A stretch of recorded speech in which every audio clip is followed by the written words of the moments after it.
Touring Review, print speaking to the blind, celebrating 40 years of audio newspaper production. Welcome to this week's edition of the Glasgow Times podcast, recorded at the Bishop Briggs Media Centre by our amazing volunteers. You can get in touch with us via Facebook, Twitter or Instagram using @QNReview. That is @ CUEANDREVIEW. You can also contact us directly by emailing information@QNreview.com. That is INFORMATION @CUEANDREVIEW.com, or by calling 0141 772 3976. That's 0141 772 3976. From the Glasgow Times, Friday the 31st of May, from the news section. LEZ has finished our 70-year family tradition. Exclusive, 2 taxi drivers share frustrating stories of trying to survive after COVID as vehicles set to be taken off roads due to exemption ending. By Morgan Carmichael. A taxi driver has said the low emission zone has brought an end to a nearly 70-year-long family cab tradition. Callum Anderson, a Glasgow cabbie, has said the Glasgow City Council initiative will force him to hand over a plate that was used by his father since the 1950s and himself for the last 3 decades. It comes as 269 cabs will be taken off the road from tomorrow as the deadline for the LEZ time limited extension for taxi drivers comes to an end. Speaking to the Glasgow Times, the 57-year-old said, "The taxi plate was my dad's before it was mine. He was driving taxis since the 50s and I came into the trade at 21 years old. This is such a frustrating process and I just don't think that the council cares. There was no need for any of this. And this is not taxi drivers being miserable. It is just not viable to do any of this and putting a lot of mental stress on us. I thought I would drive my taxi until I had to retire, but that's not the case anymore." With the number of plates disappearing from her roads, Callum, who's chair of the Glasgow Cab section for Unite the Union, added he is concerned Glaswegians will be put in more vulnerable situations. He continued, "Black cabs are essential to the city. We have a knowledge of the city and we are essential for inclusive living as we take wheelchairs and even guide dogs. So, if we are gone, what does that mean for those with disabilities trying to get home? And people who can't get taxis will just start walking home instead, and it puts them in a vulnerable position that they never should have been in the first place. That's worrying for us. It is an issue and totally disregarded for the taxi trade by the council." Callum also believes the initiative will damage the city further than it already is. He said, "The council have let the city die in an attempt to save the planet. They have destroyed this city and it's an embarrassment and absolutely demoralising. Taxis are going to be off the road, more shops will close. I tell you, I've been driving a taxi now for about 37 years and I've never bought into this idea that the city is finished, but I do now." Callum went on to say he's been left disgusted with how many people like him will lose their livelihoods as the extension period comes to an end. Michael Smith has been a cabbie for the last 28 years. The 59-year-old told the Glasgow Times of his hurt and anger as he said he has been forced off the roads by the council. He said, "I'm very sad, but I'm very angry as well. I thought I would retire at 66 or 67, or I would die behind the wheel of my cab. I never imagined I would be leaving like this. Glasgow City Council have pushed us into a corner, and we have been treated like S********.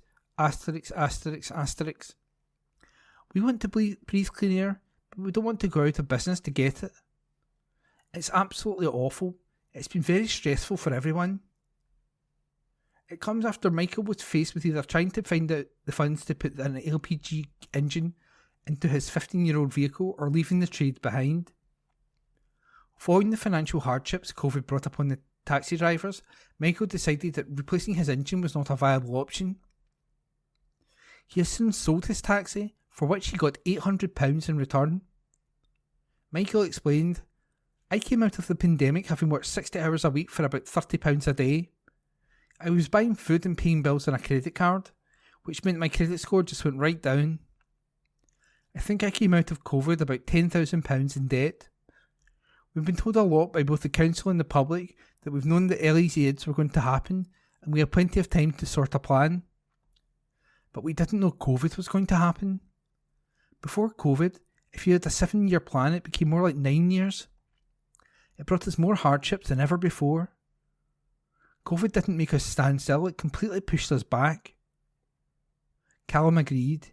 He said, "We had no wages for 2 years because of COVID, and I tried saying to the council, could you imagine returning to work and being told you have to go and buy a brand new taxi that complies with some new initiative? It is simply not doable. We were hit so hard in COVID." A spokesperson for Glasgow City Council said, "Poor air quality presents a serious risk to public health, and so the LEZ is an essential measure if Glasgow is to tackle the harmful air pollution that has blighted parts of the city centre for decades." Glasgow's LEZ has been well publicised and had an extensive lead-in time. At every stage since the intention to introduce a scheme was agreed, we have engaged with operators and their representatives to support the taxi sector's move towards compliance. We have consistently encouraged eligible operators to take advantage of Scottish Government funding toward cleaner, new vehicles or to retrofit existing vehicles, with a £2.4 million paid in retrofit grant since 2019 for taxis in our region. We also amended licensing conditions to expand the options available to operators of taxis which could not be retrofitted due to vehicle age. Eligible operators were also granted an exemption from the scheme's first year of operation, and we will show further flexibilities beyond this point, but only for operators who can show that they are actively taking steps to meet the cleaner LEZ standards. To equitably balance the health and environmental benefits of Glasgow's LEZ, whilst continuing to support taxi operators, where an exemption is extended beyond the end of May, it will be for the shortest period possible. In retrospect of life in the city centre, a spokesperson added, "Last year, the city centre received an estimated 50 million visitors and remains at the heart of the civic, cultural and economic life of Glasgow. The city centre has recently experienced record levels of inward investment, and plans for the city centre aim to create a positive environment for visitors, businesses and a growing residential public population. A significant minority of people use public transport to access the city, and only a small minority of vehicles are affected by LEZ air quality standards." And the article was an exclusive by Morgan Carmichael. From the Glasgow Times, Friday the 31st of May, from the news section. Nurse in court after fatally administering drug to man. This article is unattributed. A nurse has appeared in court accused of fatally administering a drug on a patient without confirming his identity. Blake Dolan, 31, allegedly injected Martin Weldon, 36, with opioid alfentanil at Glasgow's Queen Elizabeth University Hospital on August 13th, 2022. Court papers state Dolan was acting in his capacity as a registered nurse when he prepared the drug without proper regard to hospital regulations. The charge says Dolan attended Mr. Weldon's bedside while he was a patient, now deceased. It is claimed Dolan was in possession of a syringe containing alfentanil, a drug which Mr. Weldon had not been prescribed.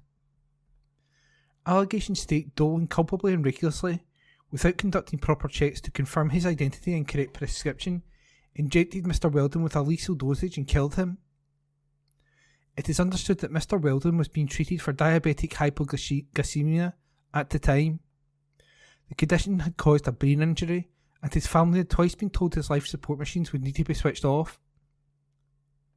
However, Mr. Weldon, who was from Dumbarton, defied the odds and was making progress in his recovery until his death.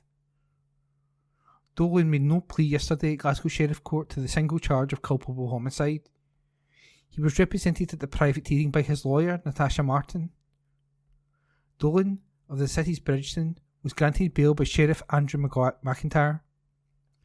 His next court appearance date is to be determined. And that article is unattributed, but it was read by me, Ian McKenna. From the Glasgow Times, Friday the 31st of May, from the news section. Union slams council. GMB claims city chief has allowed police to monitor CCTV cameras after axing trained staff. This report was by Nicole Mitchell. A union has accused Glasgow City Council of allowing police to monitor council CCTV cameras after trained staff were axed. We previously reported in early 2023, councillors approved the decision to reduce the number of staff monitoring cameras from 18 to 9 and have the hours cameras were monitored reduced from 24 hours a day to 12, with the cuts being phased in from September last year.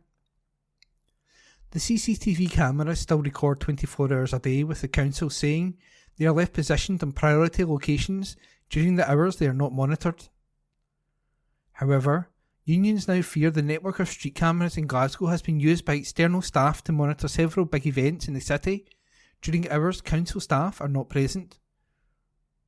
GMB Scotland says the monitoring team have arrived at recent shift to find the cameras have been monitored during times they were not meant to be, notably on Saturday, May the 4th, when an all-under-one banner independence march was tracked through the city, and on Saturday, May the 11th, when football fans were watched before and after the Celtic v Rangers game at Celtic Park. Supporters were also monitored ahead of the Cup final on Saturday, May 25th. John Slavin, GMB organiser at Glasgow City Council, says Police Scotland staff are most likely to have accessed the council network and is calling for Glasgow City Council bosses to explain why. He also highlighted security industry authority regulators are strict on who is allowed to access CCTV in public spaces, and it is understood there are no written protocols for police to monitor these cameras, as opposed to reviewing footage flagged by trained council staff. Mr. Slavin said, "The council told us there was no need to monitor the cameras around the clock to justify these dangerous cuts. It makes little sense, and the risks, particularly during major public events, were obvious but unnecessary. It is no surprise that Police Scotland seems to agree and are apparently using their staff to fill the specialist role previously filled by our members. As a matter of urgency, we are asking Glasgow City Council to explain exactly what is going on, under what authority the police are monitoring the local authorities' cameras, and why staff from the National Force are now doing a job that the council insists is not necessary. The Chief Constable has told us repeatedly that there are not enough officers and too much of their costly time is wasted while they wait to give evidence in court, for example. Given that, it seems incomprehensible that officers would now be forced to do the work previously done by staff the council thought were expendable." A Glasgow City Council spokeswoman said, "Police Scotland officers do not monitor live public space CCTV cameras. They would only reposition cameras in the event of an emergency or high-risk situation if no council staff are present." A Police Scotland spokesperson said, "Police Scotland officers can access CCTV to conduct retrospective inquiries during the times when council staff are not on duty. It is understood when council staff are off duty, police CCTV officers would only monitor live cameras if a high-risk incident occurred or if required for a major event." The Glasgow Times reported earlier this month that GMB Scotland was urging Police Scotland to intervene and help restore 24-hour CCTV monitoring across Glasgow. And that article was written by Nicole Mitchell. From the Glasgow Times, Friday the 31st of May, news in brief. Woman removed from city flight before takeoff. A woman was removed from a Glasgow flight before takeoff due to an incident. The 2A flight TOM 684 from Glasgow to Cancun had a delayed departure on Wednesday due to an alleged incident involving disruptive passengers. Cops were called to Glasgow Airport after receiving report that a 37-year-old man had been assaulted. A 36-year-old woman was arrested and charged in connection with and released on an undertaking to appear in court. A Police Scotland spokesperson said, "Around 12:40pm on Wednesday, May 29th, 2024, we were made aware of a passenger causing a disturbance on a flight at Glasgow Airport where a 37-year-old man was assaulted. A 36-year-old woman has been arrested in connection. She was released on an undertaking to appear at PAISLEY Sheriff Court at a later date. A report will be submitted to the Procurator Fiscal. TUI confirmed that passengers had been removed from the aircraft and that the flight took off around 12:28 p.m. It apologised to customers for the delay to their holiday. A spokesperson for TUI UK and Ireland said, "We'd like to apologise to customers on TOM 684 from Glasgow to Cancun who had a delayed departure due to disruptive passengers on board the flight.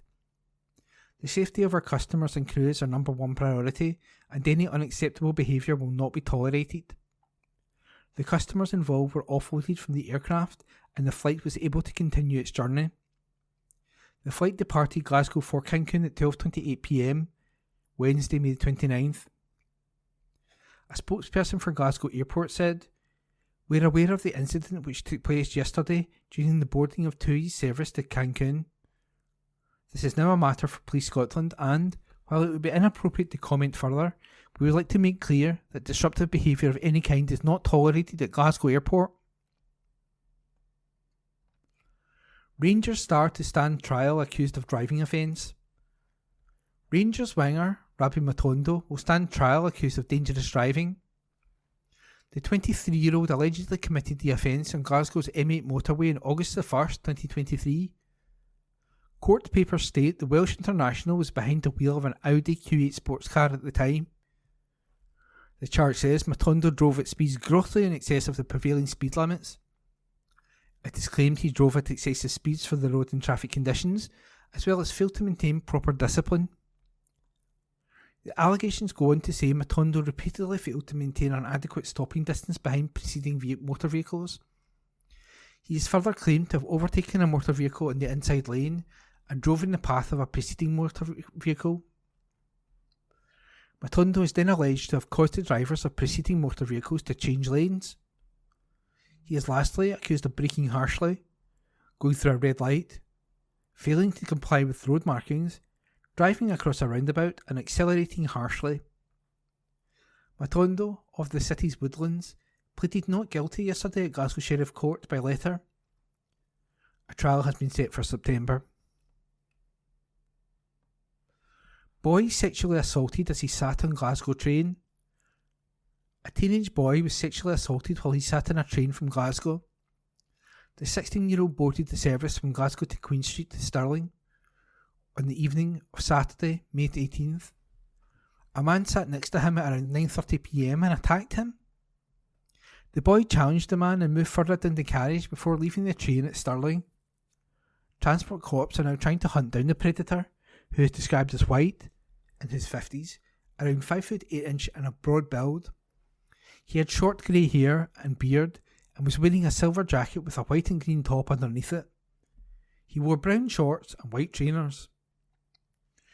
Anyone with information is asked to contact BTP by texting 61016 or by calling 0800 40 50 40, quoting reference 13 of May 19. And those articles were unattributed.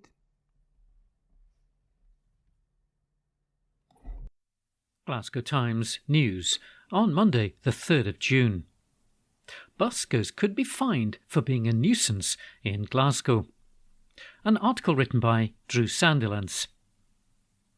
New signs encouraging good behaviour from Glasgow's street performers are set to be installed after a consultation found that the majority believe that buskers liven up the city despite concern from businesses. Council officials and Police Scotland will also carry out days of action over the summer to resolve issues through engagement, although persistent offenders could face fines or have their equipment confiscated. Glasgow City Council launched a survey on busking as it regularly receives complaints from the public about nuisance street performing. It received one of the biggest ever public consultation responses, as over 2,700 people replied. 1 in 20 said that they had a business in the city. Street performing is not licensed, but the council has a voluntary code of conduct for buskers and performers. Only Police Scotland has legal powers to move on a performer or confiscate their equipment if they're deemed to be causing a noise nuisance. Council officials have reported that the vast majority of respondents believe busking is worthwhile, but over half felt that noise levels are an issue. Poor performance quality, repetition or overstaying at pitches were also raised. Most believed that the code of conduct should be more prominently displayed. New signs should appear on Buchanan Street from mid-June, while there will be a formal launch event to raise awareness. A council web page has also been set up, which includes information on how to raise complaints. Days of Action with Police Scotland will target compliance through engagement rather than enforcement. Nevertheless, recurring complaints and persistent offending may result in buskers facing stronger measures. This could include fines, confiscation of equipment, or potential referral to the Procurator Fiscal's office. 4 out of 5 respondents agreed or tended to agree that buskers liven up the city. However, 2 out of every 5 said they had been disturbed or inconvenienced by buskers playing the same series of songs or playing badly or at an excessive level. Almost a quarter of respondents had been disturbed or inconvenienced by buskers staying at the same pitch for over an hour. Most Glasgow business owners who responded said that they had been disturbed by buskers playing at an excessive level, while nearly half said buskers had stayed at the same pitch for more than an hour. A quarter complained about the use of amplifiers, and 16% said that performers had a negative impact on their business or place of work. 1 in 20 comments claimed that religious preachers were inappropriate. However, 87% of respondents said that they had never complained. Almost a quarter of the business owners had complained to a busker, and a third said that they had complained to either a performer, the police, or the council. Very few respondents felt that their complaints had been resolved, with 75% saying they hadn't been. 1 in 10 of those who had made a complaint said that they were verbally abused by the busker, with 1 saying that they were physically abused. Councillor Angus Miller, the council's convener for city centre recovery, said, "Buskers and street performers are for many people a welcome feature of the city centre experience, and to make this experience as positive as possible, we asked for views on how this activity can best take place." The scale of the consultation responses received underlined support for these performers, but also indicated some issues which can impact on the quality of a visit to the city centre, as well as the experience of local residents, businesses and workers. In response to this, the council and its partners have identified a series of actions to help promote the buskers' code of conduct and respond to instances where some do not respect the code. The council previously had a city centre response team which liaised with buskers, businesses and residents to mediate issues, but it no longer exists. Following the COVID pandemic, issues related to nuisance busking have become increasingly more prevalent, officials reported. Glasgow officials have also talked to their counterparts in Edinburgh, who have been exploring potential enforcement powers available to councils. However, they reported that in January the Scottish Government position was, whilst amplification of sound is a source of considerable concern in some areas, it is not of a scale that requires action at a national level. Officials stated that unless councils have real enforcement powers, their role can only be advisory, their greatest sanction being reporting to Police Scotland. An article written by Drew Sandilands. Glasgow Times News on Monday the 3rd of June. Dozens of private hire licences refused. An article written by Drew Sandilands. Almost 40 people have been refused private hire car licences in Glasgow as the city has reached its limit. Glasgow's licensing committee turned down 38 applications due to its over-provision policy, which means only 3,450 cars can operate at one time.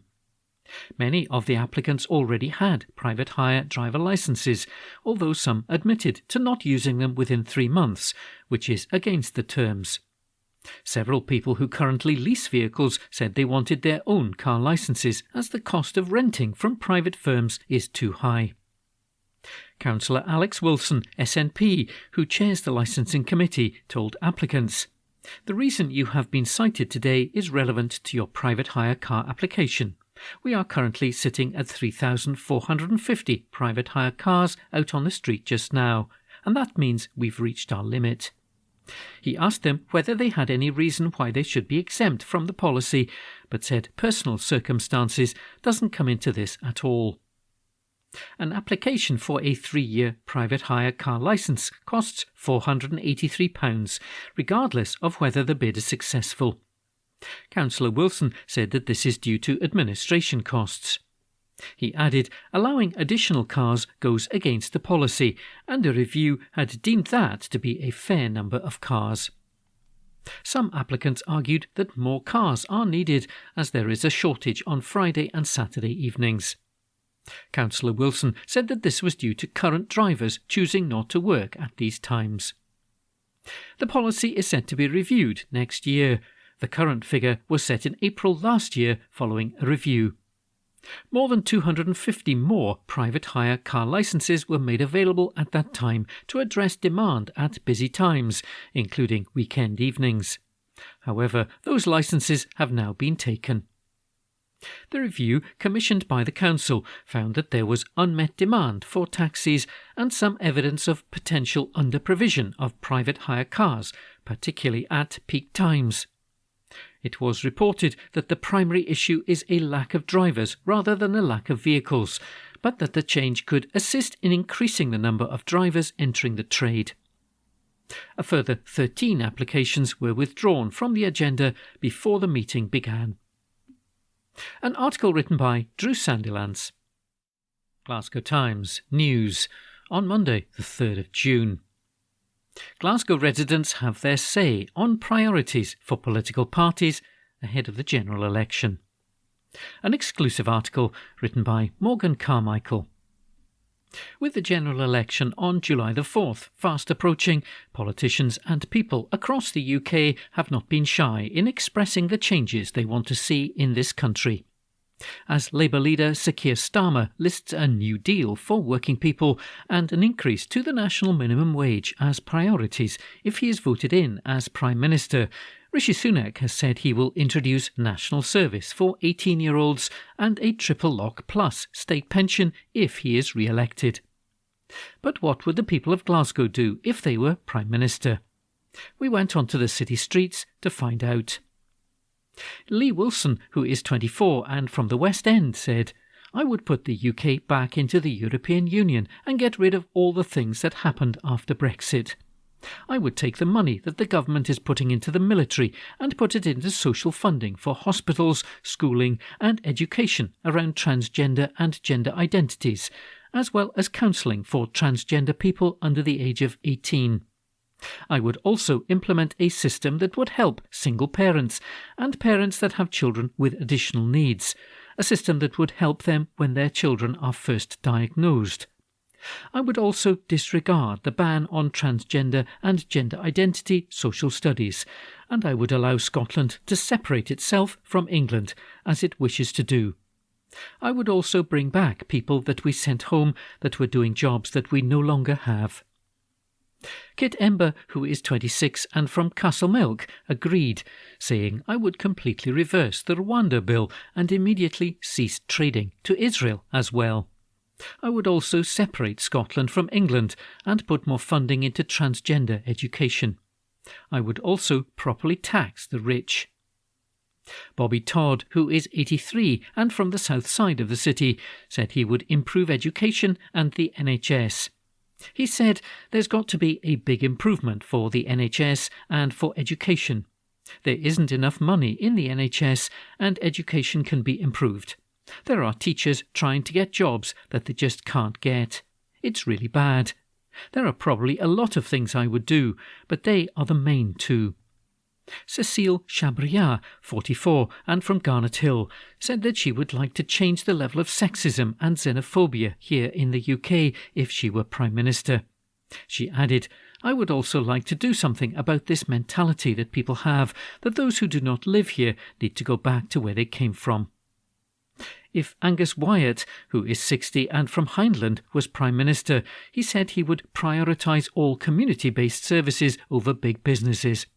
He continued, "Let's face it, trickle-down economics never works.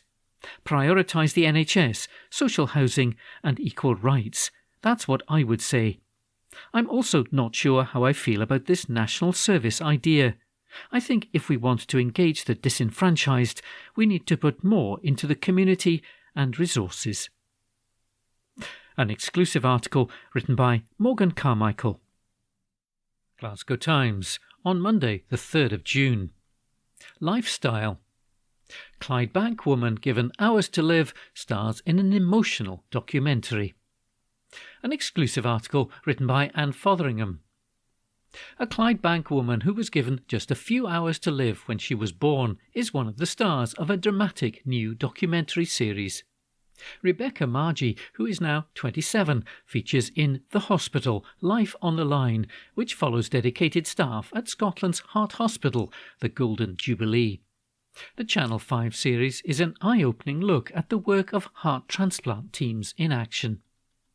The Clydebank NHS Hospital carries out around 1,400 cardiac surgery procedures per year.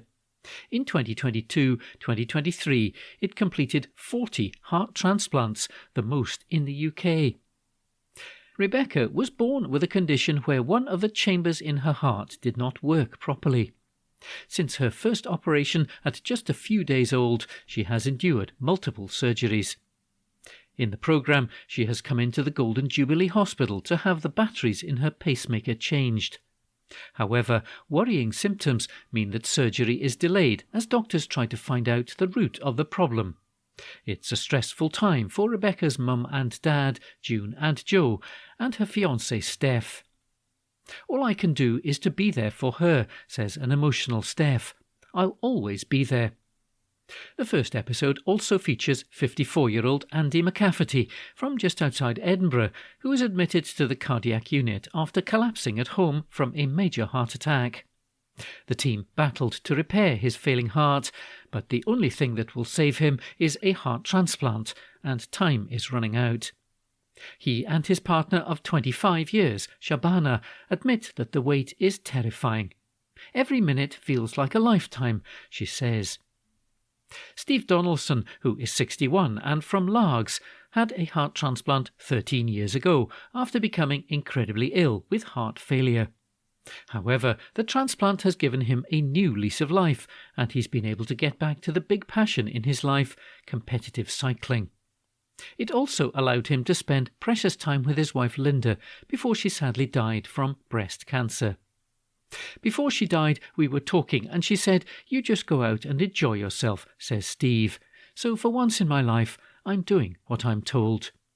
This hospital is like my second home. It's where I was reborn in a way. They have become like a family. The Hospital, Life on the Line starts on Channel 5 and on My 5 on Monday, June the 3rd at 9 p.m. An exclusive article written by Anne Fotheringham. Glasgow Times on Monday the 3rd of June. Lifestyle. Popular motorhome show confirms its return to the Scottish Event Campus next year. An article written by Sandhya Suresh. A popular caravan and motorhome show has announced its return to the Scottish Events Campus next year. The Scottish Caravan, Motorhome and Holiday Home Show 2025 will take place at the Glasgow venue from February the 6th to February the 9th, 2025. Early bird discount tickets at £10 are going on sale from June the 6th, when visitors sign up for the newsletter for the Outdoor Travel and Leisure Show. Now in its 39th year, the show completely takes over the campus with a 207 square metre travel accessory superstore and numerous exhibits of the latest motorhomes, caravans, holiday homes and boats. Visitors can gain insight into travelling and holidaying from experts in the industry with hundreds of years of combined experience. Among those experts will be the Caravan and Motorhome Club, which will provide talks, panel discussions and question and answer sessions about various topics on the opportunities that life on the road can offer. For food lovers, an artisan farmers market will showcase award-winning, locally sourced products. Gillian Glenn, show manager at Scottish Caravan, Motorhome and Holiday Home Show, said, Caravans, motorhomes and holiday homes are the perfect investment for anyone who enjoys being able to pack up and shoot off to wherever their heart desires at the drop of a hat. The show keeps getting better every year, and this year will be no different, so sign up to the newsletter now and get online at 10 a.m. on Thursday the 6th of June to make sure to get your early bird tickets for Scotland's biggest travel show. Discounted tickets are available until June the 13th for those who subscribe to the newsletter. Full price tickets are available online from £14 from June the 14th. Go to www.caravanshowscotland.com for bookings and further information. An article written by Sandhya Suresh. Glasgow Times News on Monday the 3rd of June. Long-term vision for town centre outlined. An article written by Jack Thompson. A new vision framework aimed at supporting future transformation and growth in Johnston Town Centre has been given the green light. The document, developed in partnership with the community through a series of consultation events last year, is set to capture the priorities of local people. It sets out a long-term vision with actions to encourage town centre living, enhance public spaces, support community activities and improve pedestrian and traffic movement. A report introducing the framework, approved at the Economy and Regeneration Policy Board last week, highlighted an opportunity to progress project ideas within it as early wins. These initial actions, which the paper said would demonstrate commitment to the vision, generate confidence and act as a catalyst for wider delivery, are expected to focus on developing enhancements for civic squares, proposals to reimagine the town hall and the town centre heritage. Councillor Andy Doig, an independent representative for Johnston North and the surrounding villages, told the board, "It will come as no surprise to other councillors that the heritage element of this vision particularly appeals to me. At some point, convener, we should be looking to make a standalone heritage application to Historic Environment Scotland for a Johnston project. If you look at museums like the Industrial Museum at Summerlee in Coatbridge, it shows how much we could still do to celebrate the rich industrial history of Johnston, and there's a lot of potential there for creating more jobs and to build the local economy." Councillor Andy Steele, board convener and SNP representative for Johnston South and Eldersley, said there would be no fund left unexplored as attempts are made to move the project forward. He added, "We really don't do bricks and mortar very well in Johnston. We do losing bricks and mortar very well, but we don't really do keeping them.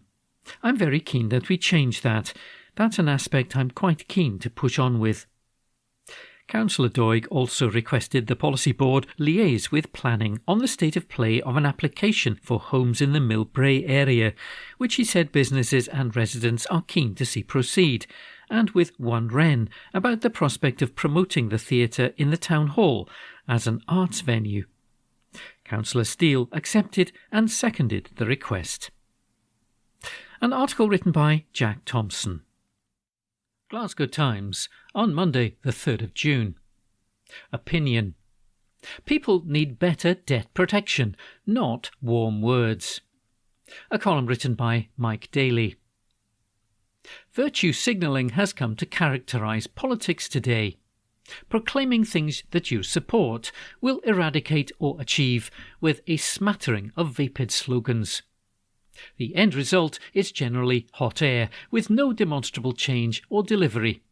Fantasy politics instead of good governance and hard graft to create things that make a difference to people's lives. Over the weekend, we learned, following an evaluation by economic consultants Ecos, that the Scottish Government may have to return £450 million to the EU in terms of European Social Fund and Regional Development Fund monies in programmes that ran until this month.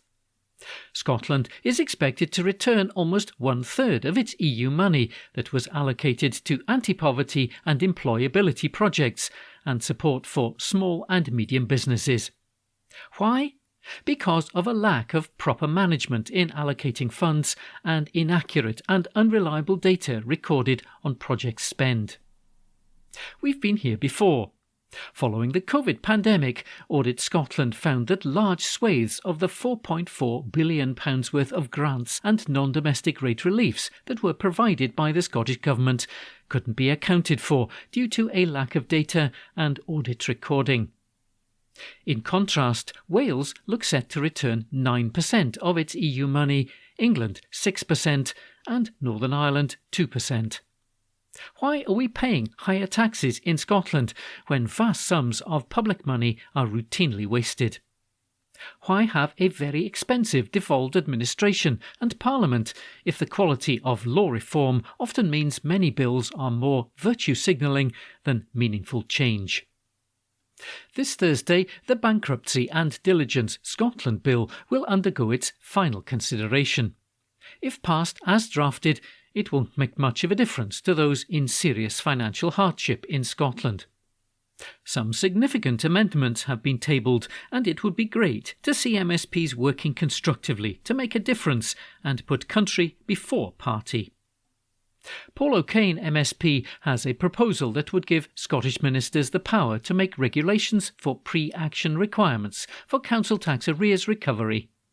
These requirements would require an individual to be directed to free debt, money and legal advice before a summary warrant is granted by the sheriff. He also proposes a requirement for the protected minimum amount for bank account arrestments to be uprated annually. It currently protects only the first £1,000 in someone's bank account, so that you have some funds to live on. Colin Smythe, MSP, has an amendment for the Scottish Government to consult and review what funds can be attached in a bank account arrestment within the next year. A new earning arrestment model is proposed, which would mean those with net earnings of less than £1,000 per month would pay nothing on that sum, and that those earning between £1,000 and £1,600 will pay slightly less than they do at present. People would have a greater ability to make an application to a creditor for a wage arrestment to be reduced because of a change in their circumstances. It's proposed that earnings and bank account arrestments should be served digitally or by post where possible. This would reduce sheriff officer fees on people's debts. Maggie Chapman, MSP's amendment would ensure that where someone's bank account only consisted of welfare benefits, those funds could not be arrested, and that any charge for payment must be served digitally or by post where possible. A column written by Mike Daly. Glasgow Times News on Monday the 3rd of June. College staff vote to accept a 3-year pay deal. An article written by Rosie Lewis. College support staff in Scotland have voted to accept a 3-year pay deal, a union has said. Unison said staff at 21 colleges, including librarians, IT specialists, administrators and cleaners, had voted to accept the latest offer from employers. The deal gives workers a flat rate increase of £5,000, paid in instalments over 3 years, and comes with a guarantee of no compulsory redundancies until September this year.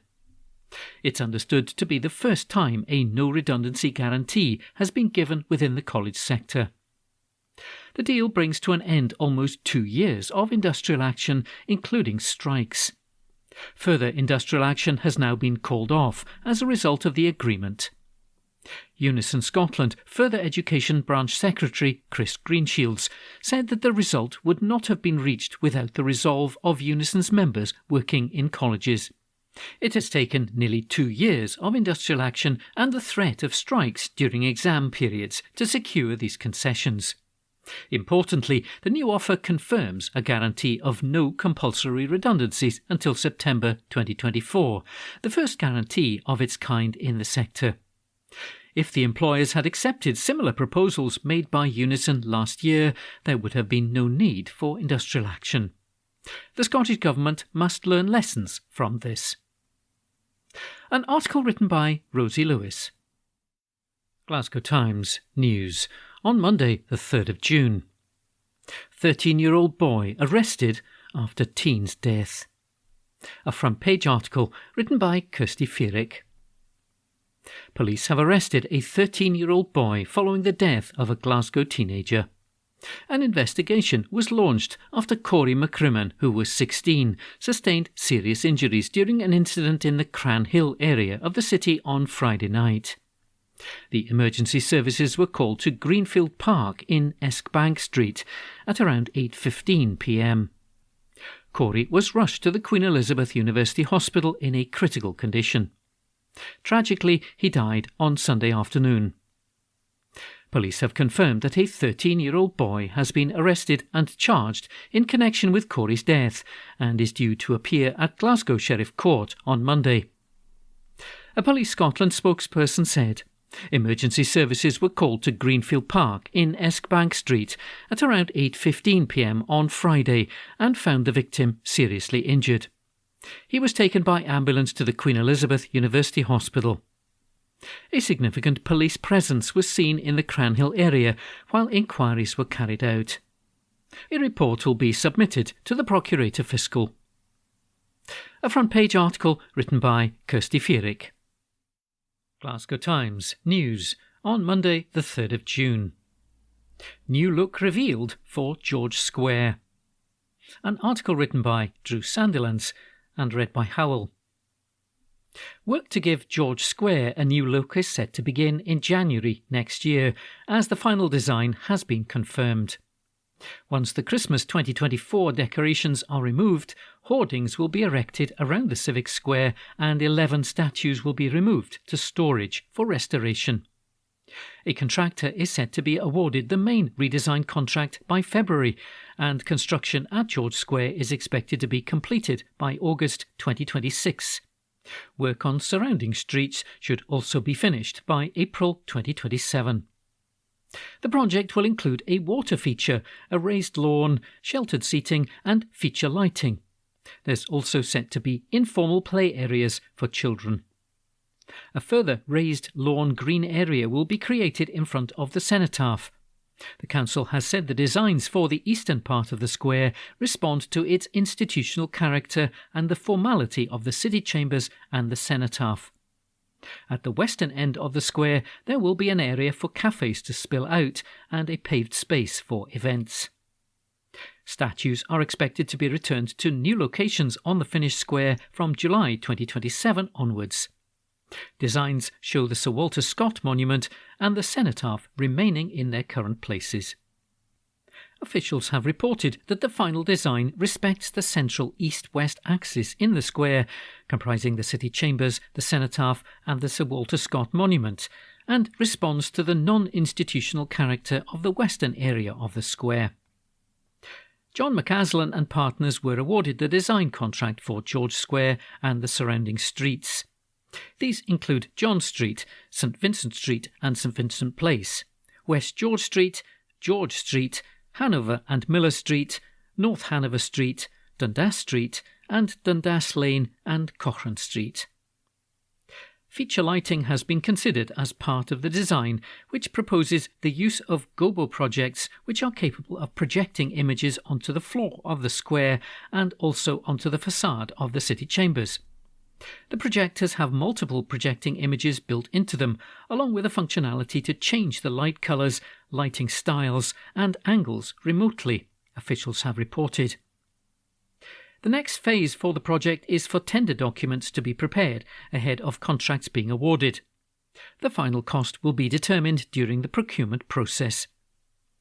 Funding is being provided through the City Deal programme, a £1 billion infrastructure scheme funded by both the UK and the Scottish governments.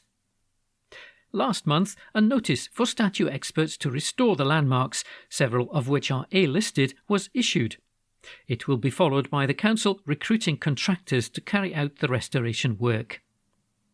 At the time, council leader Susan Aitken said, "This is very niche, highly specialised and painstaking work, so we need to ensure we have the right level of expertise on board from the get-go. To get that level of expertise, it's clear we need specialists to help us find the right contractors for the job. These are A and B listed monuments, and for many people are a key part of the experience of visiting Glasgow's main public space. It's critical we get this right." But it's genuinely exciting to be reaching a point where we're now on our way to the quality civic space Glaswegians have long asked for.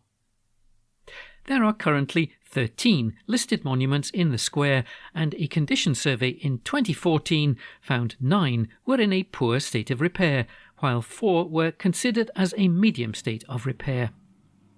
The 11 statues set to be removed, restored and then returned to the square are Prince Albert, Robert Peel, Queen Victoria, Thomas Campbell, Sir John Moore, James Watt, Robert Burns, James Oswald, William Ewart Gladstone, Thomas Graham and Field Marshal Lord Clyde.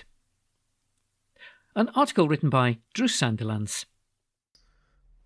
From the Glasgow Times, Tuesday the 4th of June, from the news section, charities call to end prostate test fears. This article is unattributed. Almost half of men falsely believe they need invasive tests to check for prostate cancer, a charity has said. A rectal exam, during which a doctor or nurse will check inside a patient's bottom using their finger, is no longer useful, according to Prostate Cancer UK.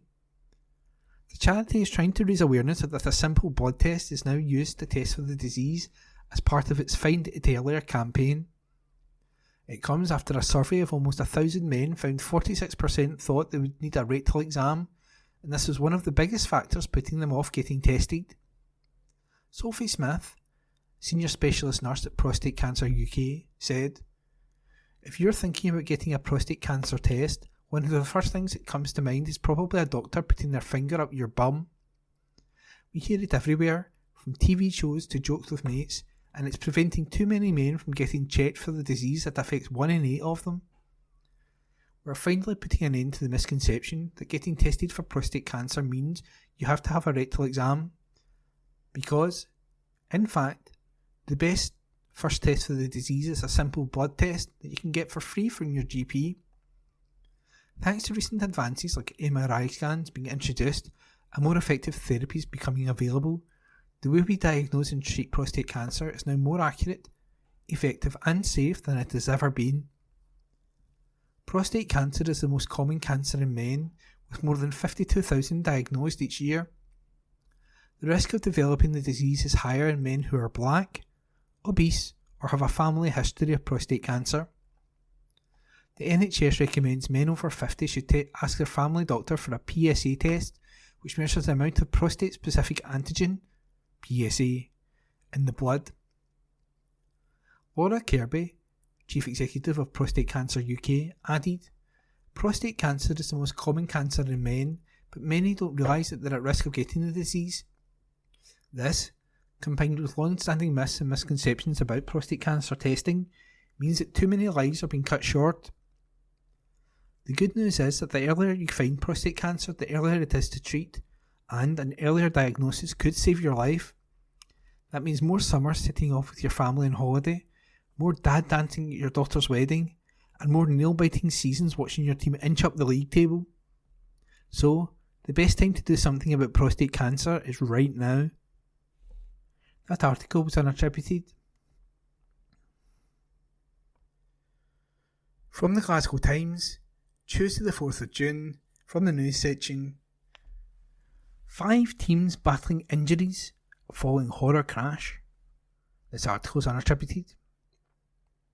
5 teens are battling serious injuries after a horror crash in East Kilbride. Emergency crews raced to Crooked Shields Road in the town shortly before 9 p.m. on Sunday after being made aware of the smash. Police say during the incident an 18-year-old man was driving a black Vauxhall Astra on Crooked Shields Highway near its junction with Crooked Shields Road when it appeared the vehicle lost control and struck a tree. The Scottish Fire and Rescue Service revealed 4 people were thrown from the vehicle after it crashed, while 1 person remained trapped inside. However, crews safely removed the trapped casualty before they were taken to hospital by air ambulance. Now, cops have said that the 18-year-old driver and 2 other passengers, aged 17 and 18, were taken to the Queen Elizabeth University Hospital where medics have described their conditions as serious. A 16-year-old boy, who was another passenger in the vehicle, was taken to the Glasgow Royal Infirmary, where hospital staff also described his condition as serious. Meanwhile, another passenger in the car, a 15-year-old boy, was rushed to the Royal Hospital for Children in Glasgow, where his condition has also been described as serious. Now, road cops are appealing for information on the crash. Sergeant Stuart Taylor of the Road Policing Unit at Motherwell said, "As our inquiries continue, I'd appeal to anyone with information to come forward. I'd be particularly keen to speak to anyone who saw what happened, saw the Blackastra being driven, or has dashcam footage from the area around the time. Anyone with information is urged to contact Police Scotland on 101, quoting reference number 3653 of June the 2nd. Meanwhile, a spokesperson for the Scottish Ambulance Service said, "We received a call at 8:52pm on Sunday to attend an incident on Crooked Shields Road. We dispatched a number of resources to the scene and transported 4 patients to Queen Elizabeth University Hospital and 1 patient to Glasgow Royal Infirmary." And that article was unattributed. From the Glasgow Times, Tuesday, 4th of June, from the news section, "Fresh hope for asbestos victims." Article by Rosie Lewis. Cancer patients in Glasgow and beyond are being offered new hope with the launch of a clinical trial for a form of the disease linked to asbestos exposure, a charity has announced. The MyTope trial, sponsored by RS Oncology, could lead to a new treatment for mesothelioma, a cancer which usually follows the inhalation of asbestos fibres and can take more than 40 years to develop, according to Cancer Research UK. The cancer, which commonly starts in tissue covering the lungs, is particularly common among men on the west coast of Scotland, where asbestos was manufactured and used in heavy industries like shipbuilding between 1950 and 1980. Each year, the area accounts for about half of all cases of the disease in Scotland, according to Public Health Scotland (PHS) figures. Professor Kevin Blythe of the University of Glasgow, who leads the Predict Meso network, which aims to develop treatments for mesothelioma, said, "The dark legacy of asbestos has had a long and painful impact on the people of Glasgow and the west coast of Scotland, where incidence rates of mesothelioma are significantly higher than the Scottish average. Mesothelioma is a particularly difficult cancer to treat, so we are hopeful that this trial, if successful, could offer a new effective treatment option for patients here in Scotland and across the UK. We are also hoping to develop some more trials involving direct treatment into the pleural space through our Cancer Research UK funded network. Patients accepted onto this Phase 2 trial will have access to RSO-021, a new cancer treatment after a Phase 1 trial previously established an effective and safe dose of the drug for patients. RSO-021 is a targeted drug which, preclinical studies have shown, can selectively kill malignant cells while sparing healthy cells. RS Oncology CEO Jared Duncan said, RSO-021 is an exciting, novel, anti-cancer treatment that can potentially help a global population of cancer patients who are left with little to no options. Commencing the Phase 2 portion of our trial presents a major milestone for patients and their caregivers.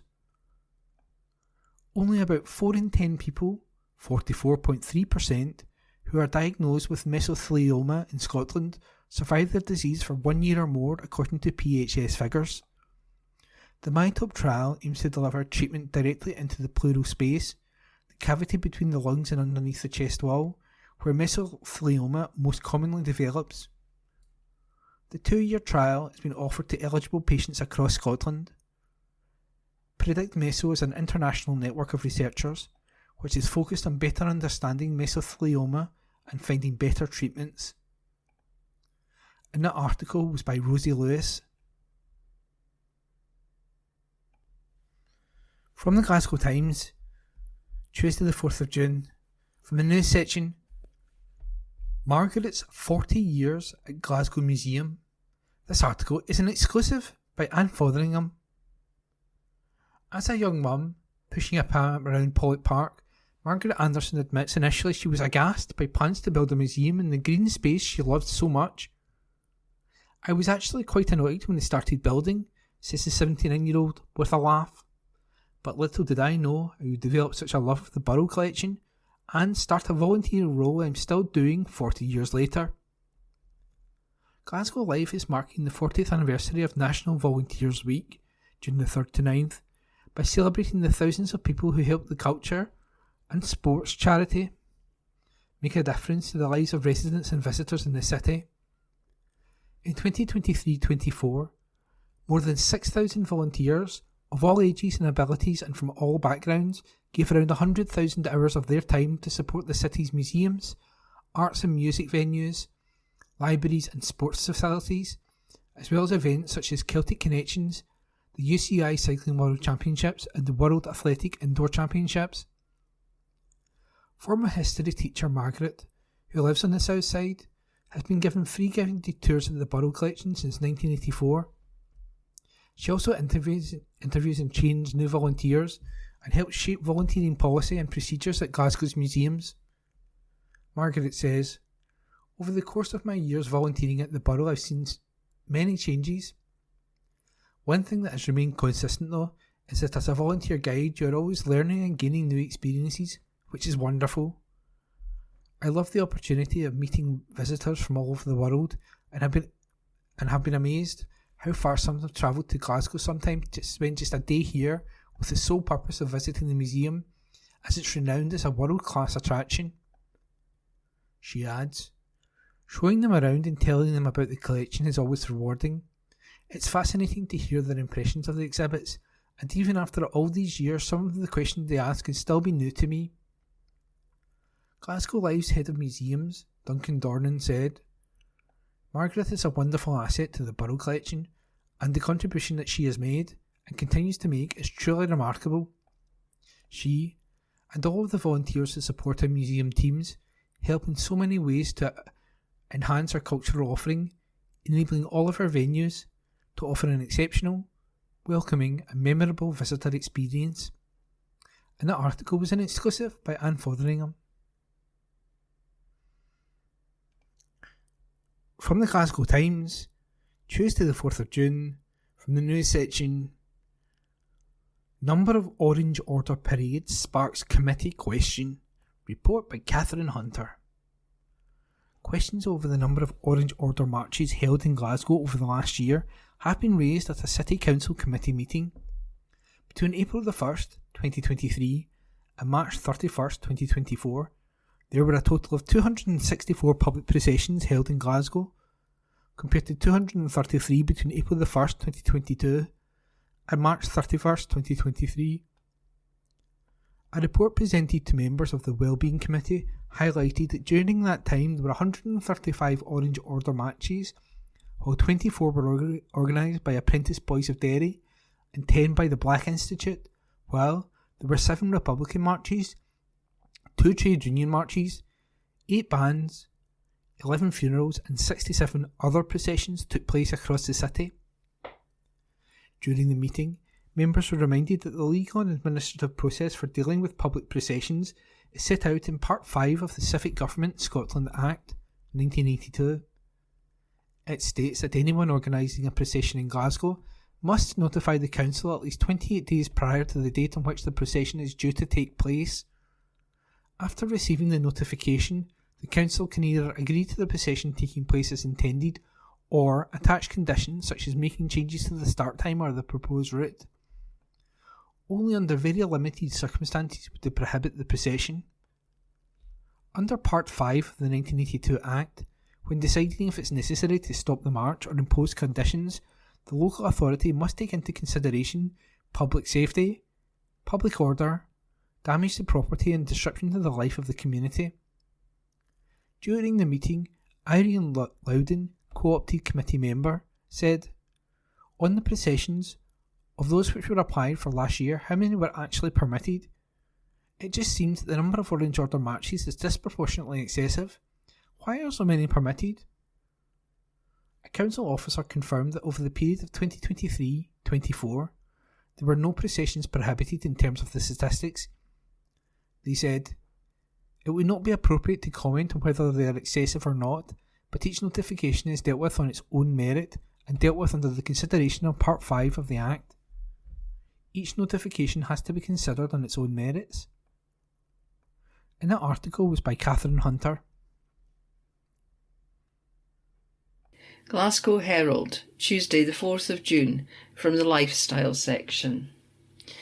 Glasgow veterans head for Normandy to mark 80 years since D-Day. On June 6, a group of Glasgow veterans will gather on a Normandy beach to remember those who lost their lives in the D-Day landings 80 years ago this week. It will be a moment of sadness and reflection, explains Terry McCourts, Secretary of the West of Scotland branch of the Parachute Regimental Association, but also, and most importantly, of admiration and respect. Lest we forget, says Terry simply. Around 35 veterans and family members are going to mark the 80th anniversary of the D-Day landings, and we will be taking a letter and a gift of bottle of whisky from the Lord Provost of Glasgow to the Mayor of Caen. Lord Provost Jacqueline McLaren's letter explains it is a message of friendship and peace. She writes, "Our Glasgow delegation from the Parachute Regimental Association have kindly agreed to pass on this letter and a small gift from the city of Glasgow. This visit will mark the 80th anniversary of the D-Day landings on June 6, 1944, when Allied forces mounted the largest invasion in the world has ever witnessed, and this visit is one of remembrance and respect. The bravery and sacrifice of those people is why we are able to secure the peace and freedom we enjoy today. We will never forget those lost, the real heroes that we must and will always remember."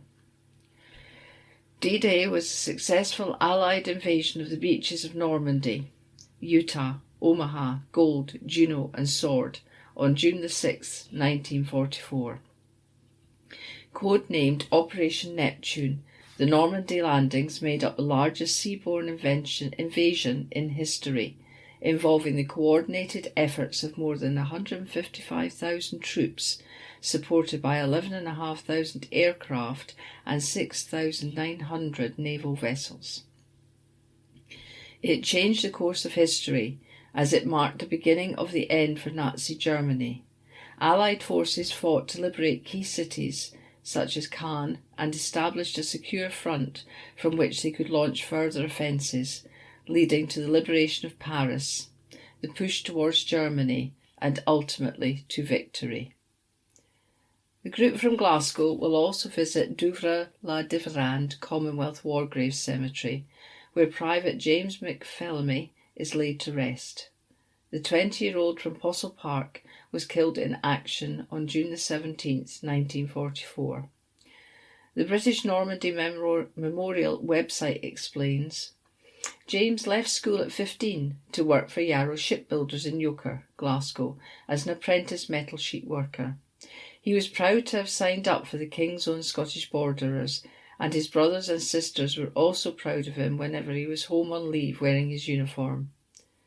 All over the UK, 80th anniversary commemorations are taking place to honour the brave soldiers who risked their lives for freedom and peace. Veterans charity Erskine is urging supporters to mark the anniversary by walking, running or swimming 80 miles in June to raise £80. More details are available from the website. Albert Lamond, 98, has been a resident at the Erskine home in Bishopton since last year. He watched from the sea as the battle raged on the beaches of Normandy on D-Day. Albert joined the Navy in 1942, just after his 17th birthday. He began his career as a signalman on the frigate HMS Rowley and quickly saw action in the Atlantic, the Arctic convoys and at D-Day. The HMS Rowley's role was to circle the HMS Warspite while she was shelling German positions. Albert and his crew were constantly watching for U-boats looking to torpedo the warship, acting as the first line of defence as the Allies launched their assault on sea, land and air. As signalman, Albert was on the lookout from the bridge throughout the battle, with no cover to defend him, The horrors that he witnessed have lived with him ever since. D-Day is very difficult to talk about. It wasn't very nice. You could say that, he told the Glasgow Times last year. We could see all the men trying to get ashore, not knowing what was waiting for them. All we could do was watch, hoping to defend as many of them as we possibly could. We understood the importance of what we were doing and why we had to do it, but it didn't make it any better. Albert was awarded many medals for his years of service, including the Arctic Star, which commemorated the Arctic convoys that sailed from North Russia, and the Legion d'Honneur, awarded by the French government to D-Day veterans as a way of honouring and thanking those who fought and risked their lives to secure France's liberation during the Second World War. That was an exclusive article by Anne Fotheringham. This is from the Glasgow Times on the 5th of June 2024 from the news section, and the headline reads, Education unions demand better funding for additional support needs. This article was by Morgan Carmichael. Education unions are calling for better funding for additional support needs. Branding current provisions inexcusable, organisations representing support workers and parents, as well as teaching unions, collectively voiced concerns at insufficient levels of funding to deliver ASN provision. The lack of provision was said to be detrimental to the well-being of pupils and staff, as well as the wider school community. It comes as nearly 40% of the school-age population require support with additional needs, it has been revealed. Leanne Maguire, chair of the Glasgow City Parents Group, said, As parents, we see firsthand how lack of funding for ASN impacts the entire school community. It's heartbreaking to watch staff struggle to meet the needs of almost 40% of students. We urgently need the Scottish Government to ensure all our children receive the education and care they deserve. Cheryl Burnett, chair of the National Parent Forum of Scotland, added, This has reached crisis point where we have been asked by parents regularly to provide advocacy and signposts for support to enable children to receive their entitlement. Requests for advocacy support are coming through on a daily basis, with many parents left feeling that their children are being failed by our current system. Lobby groups are now urging the Scottish Government and local authorities to fully resource legal duties for all pupils needing extra help, and questioned if the Getting It Right for Every Child policy was effective. Andrea Bradley, General Secretary of Education Institute Scotland, or EIS, said, The underfunding and under-resourcing of ASN provision is a national scandal.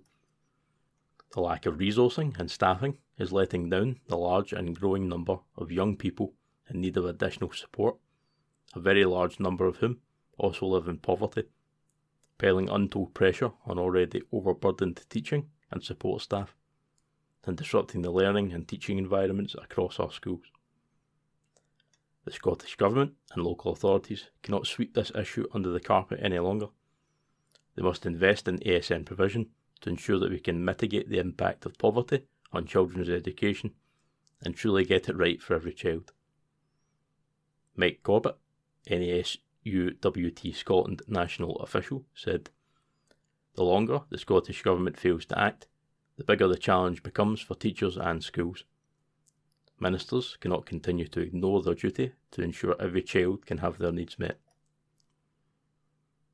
Lillian Macer, Scotland Regional Secretary, Unison, added, The number of pupils identified as having ASN is set to grow, yet funding levels and resources are woefully inadequate to meet the current number, let alone even more.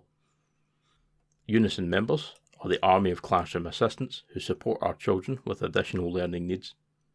They tell us that too many children attend mainstream schools but are not getting the education they deserve.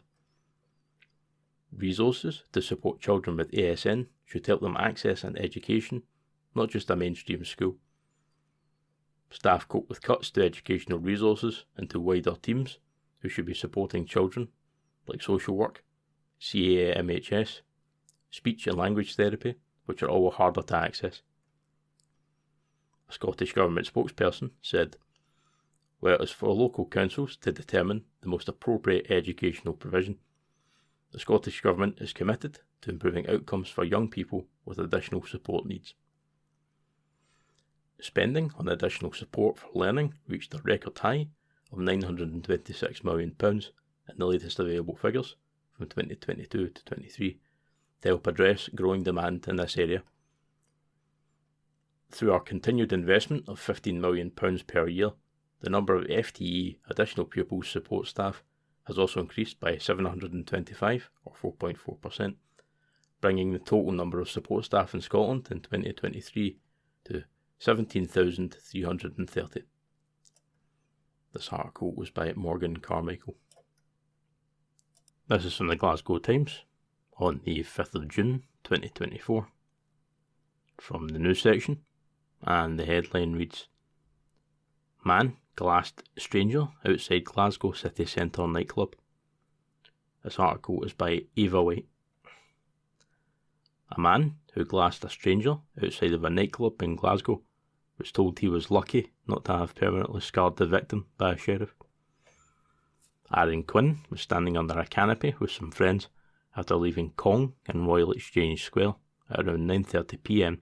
on December 22nd, 2023. At that time, more of the 41-year-old's friends left the venue and joined him outside. One of them handed Quinn a champagne flute, which he put in his pocket. A short time later, others also left the nightclub.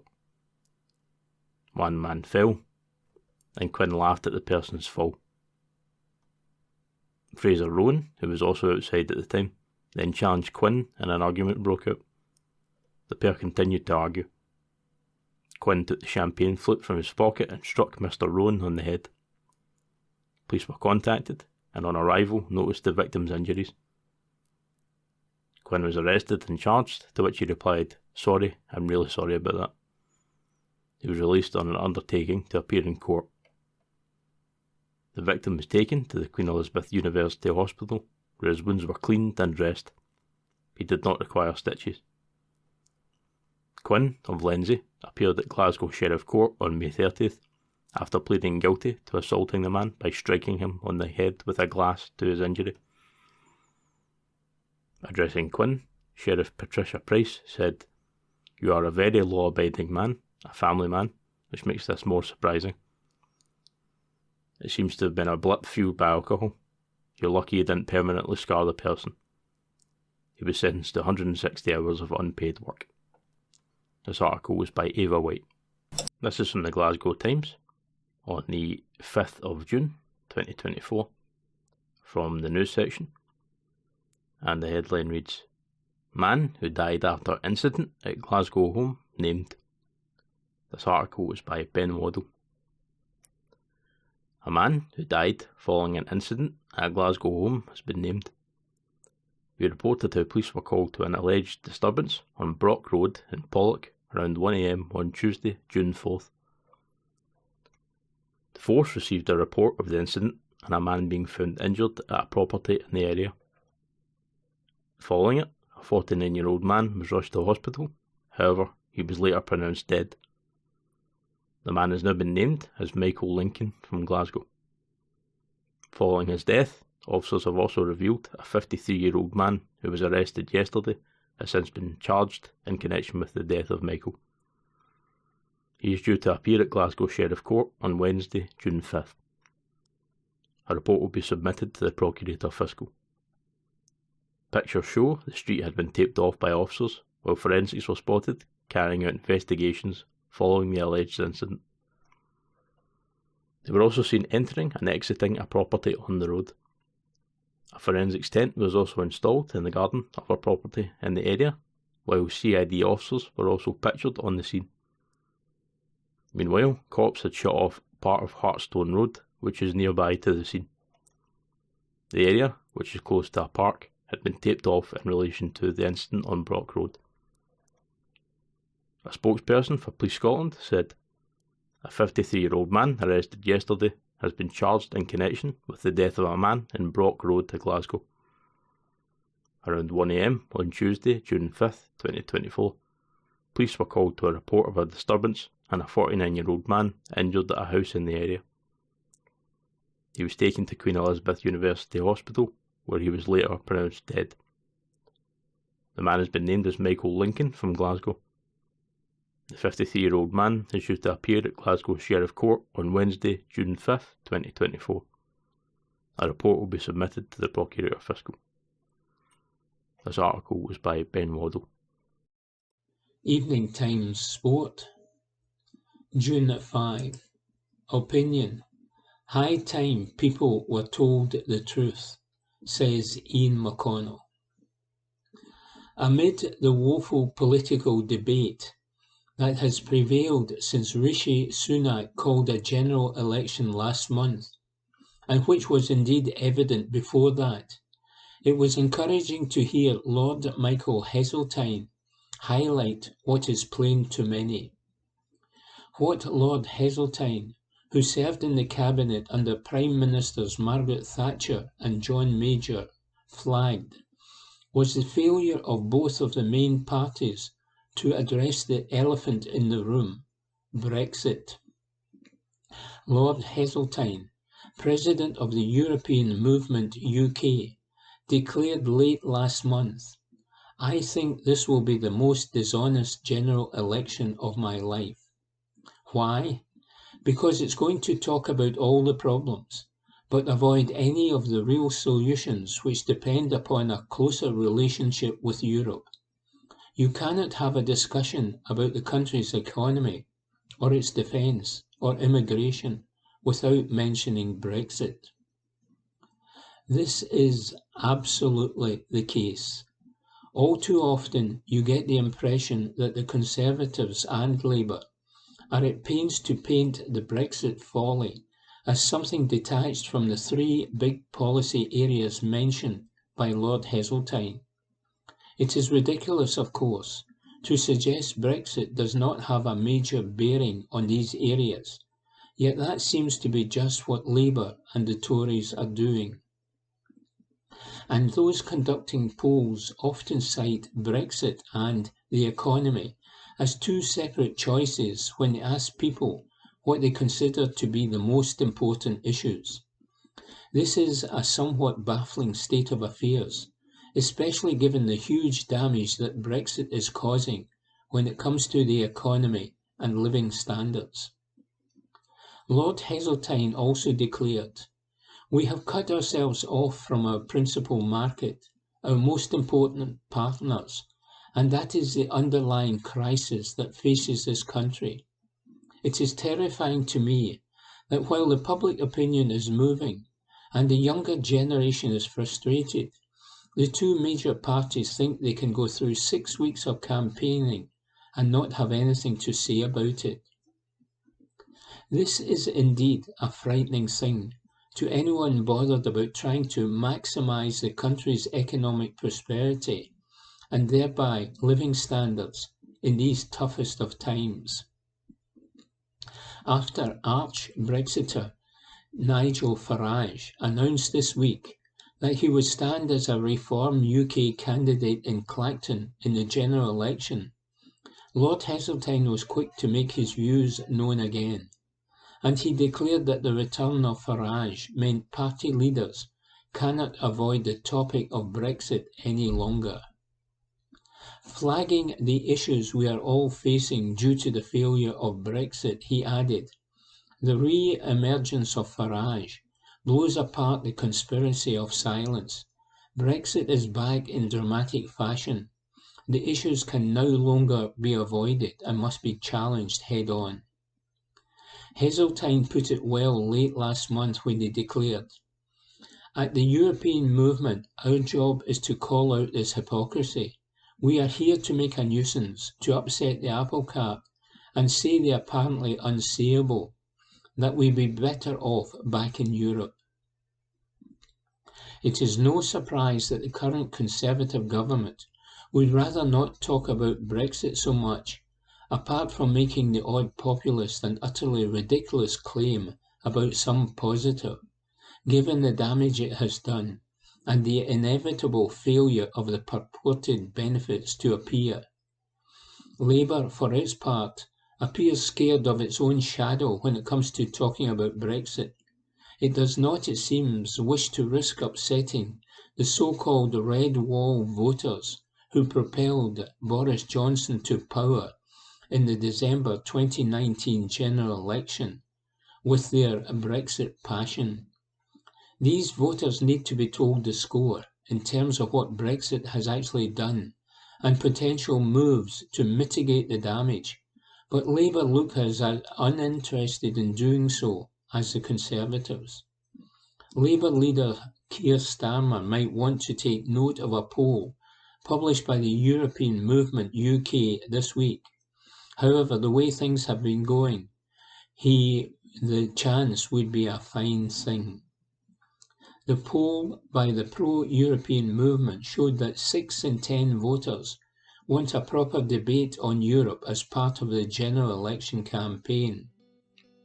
Asked whether they think the UK's relationship with the European Union is an important topic during the election campaign, 65% of people aged 25 to 34 and 62% of all the under 40s polled said yes. Even in the 65 to 74 age bracket, considerably more than half of poll respondents wanted discussion of the UK's relationship with the EU back on the table.